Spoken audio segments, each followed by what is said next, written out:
168 anos da capital mais aconchegante do Brasil. Aracaju tem os olhos virados para frente, mas olha, conhecer a história é conhecer cada um de nós. Por isso, para conversar com a gente, estou com o professor e historiador Paulo Teles, que vai dar as principais informações, como é que foi o início de Aracaju, como é que a cidade se desenvolveu e toda a história da nossa capital. Professor, para a gente iniciar o nosso diálogo, começar falando de origem, né? De onde é que vem a palavra Aracaju? Seja bem-vindo. Muito obrigado pelo convite, muito obrigado a todos pela recepção. A expressão Aracaju ela é fruto de uma expressão que mescla elementos indígenas e que estaria associada à ideia de cajueiro dos papagaios, né, diante da fauna e da flora aqui encontrada. Mas também existe a relação com o vilarejo de pescadores, né, Santo Antônio do Aracaju, que teria sido o ponto de partida da primeira ocupação da região que hoje, né, é a nossa cidade.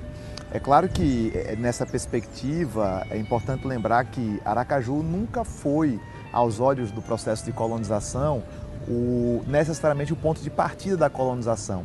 Afinal de contas, como todos sabem, a colonização de Sergipe ela é um pouco tardia. Ela se dá a partir de 1º de janeiro de 1590, durante um processo de conquista territorial que era necessário para estreitar, né, o deslocamento de Bahia a Pernambuco, da Bahia a Pernambuco, especialmente por criadores de gado, que viam em Sergipe o elo necessário que fundamentaria o processo de ocupação do território. Naquele momento, Aracaju não foi vislumbrada por esse processo de ocupação e será a cidade de São Cristóvão que passará também por processos de transformações e que virá a ser a capital da capitania de Sergipe del Rei, que era uma capitania real e que estava sob a administração da Bahia. Perfeito. A data 17 de março, de onde é que ela surgiu? Por que essa data 17 de março? Bom, primeiro é preciso fazer um preâmbulo, né, um arco histórico, porque, sem sombra de dúvida, a história da fundação de Aracaju é fabulosa. Eu diria que é a arte do impossível, para ser mais exato. Afinal de contas, no momento em que Aracaju, em que se começa a discussão da criação da cidade de Aracaju como capital, havia no Brasil um cenário de estabilidade política, que é conhecido com o termo de conciliação. Após longos anos de conflitos, né, já decorrentes do processo de abdicação do primeiro imperador, Dom Pedro I, e que desemboca no período regencial e que desenvolve uma série de conflitos e lutas por todo o país, o Brasil finalmente respirava uma estabilidade política a partir do ministério de um homem chamado Honório Hermeto de Carneiro Leão. Essa estabilidade política, chega aqui em Sergipe, ela é sentida aqui em Sergipe.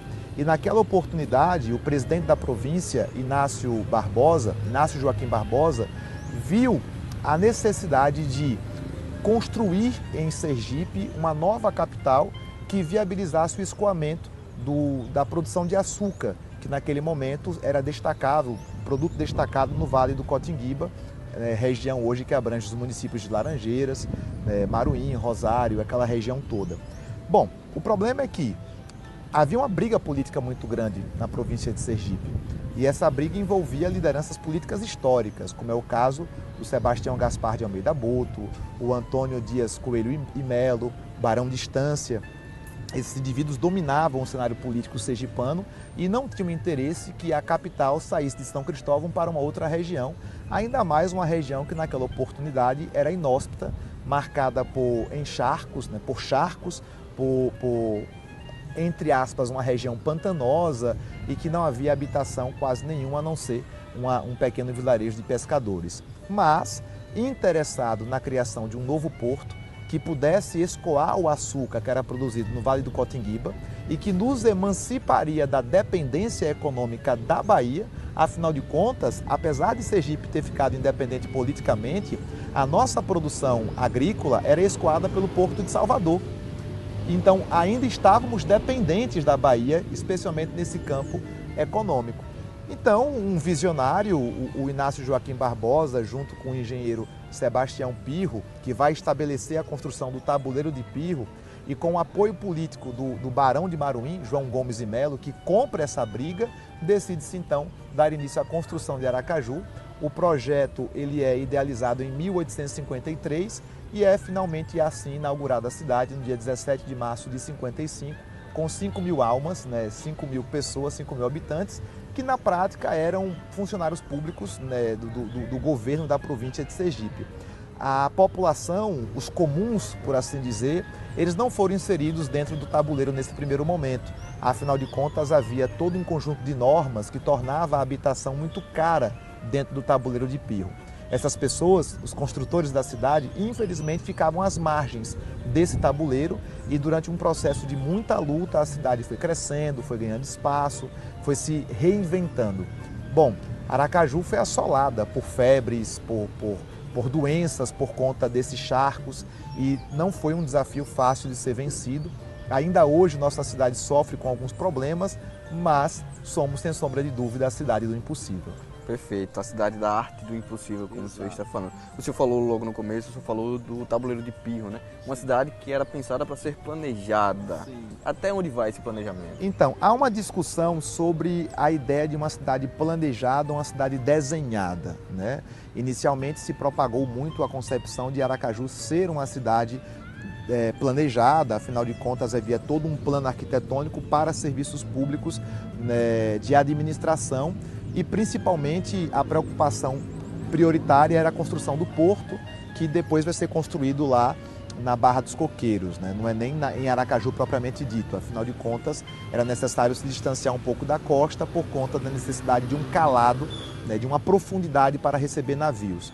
De todo modo, com o passar do tempo, há um debate se uma cidade que foi posta da maneira que foi, que não incluía os seus primeiros moradores da maneira que não incluía, né? Na verdade excluía, então não é bem planejamento urbano, é desenho urbano. O geógrafo Felizola Diniz já levanta isso, o geógrafo sergipano da Universidade Federal, um dos grandes professores da Universidade Federal de Sergipe.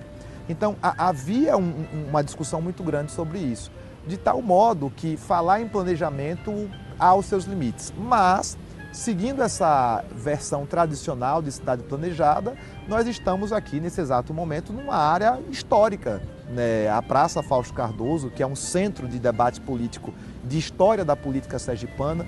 Nós temos ali a Ponte do Imperador, que não é bem uma ponte, né? É uma espécie de atracadouro. Nós temos logo mais ali no calçadão a Igreja São Salvador do Aracaju, que é a nossa primeira igreja. Em frente aqui à Praça Fausto Cardoso, nós temos a Praça Olímpio Campos, onde tem a Catedral Metropolitana, que durante muito tempo foi a principal torre, o principal prédio de Aracaju. E aqui nós temos uma curiosidade, para aquele que visitar a Praça Fausto Cardoso, você vai observar que os primeiros prédios públicos, a Assembleia Legislativa, a antiga Assembleia Legislativa e o Palácio Olímpio Campos, que é um antigo prédio executivo, eles estão meio que vigiados pela catedral. A catedral que está ao fundo é como se a igreja vislumbrasse e, de certo modo, vigiasse os exercícios dos poderes civis. Não é à toa que uma grande figura política da nossa história foi o Monsenhor Olímpio Campos, que teve uma briga política com o então deputado federal Fausto Cardoso, que está nessa estátua aqui logo mais, e que acabou em tragédia, né? Fausto Cardoso lidera uma revolta em 1906, da qual acaba, né, sendo morto.